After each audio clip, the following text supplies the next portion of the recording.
Assalamualaikum warahmatullahi taala wabarakatuh. Namoonni shari'aa istiisiis ta'e zeenii mobaayilii shabakaa tolaa barbaadan isiniin jedhee ture. Hubannoo utuu isiniin hin kenniniin dhufaatan jechuudha. Irra caalaan aappiin sun isa kana diskiraapshinii viidiyoo haaraa kiyya kana jalaa buufattan jechuudha. Aappiin kun baatee tokko dalaga. Yoo kaampaaniin masmara keessanii sun hin cufin fakkeenyaaf STC yookaan zeenii yeroo tokko hunda namaa irratti cufanii guyyaa muraasa turan immoo deebisan yeroo tokko waanuma duraan barameedha kun jechuudha.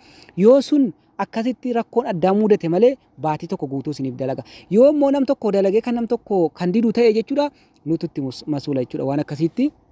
Egaa aappii sana diskiraapshinii jalaa buufattan gaafa seentane haala kanatti isin seenisa jechuudha. Bakka kana irratti yuuzarneemii keessan itti naqattan jechuudha.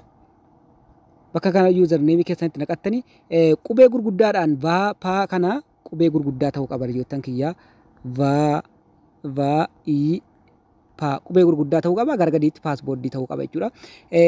Warri jawwii kunoo firii jira. Warri qoyyaa warri mobaayilaa warra moobaayilaatu yeroo baay'ee rakkata. Zeenii kunoo ijoolleedha argennaan haalan itti dalagaaru kaasaa zeenii ispeeshaal warri mobaayilaa jechuudha. Kunoo mobaayila riyaala 60 bulook R lakkoofsa 7 kan qabu isa kana jechuudha. Warri STC immoo jechuudha STC baay'ee rakkina iyyuu isinittiin fidu warra STC isin agarsiisa.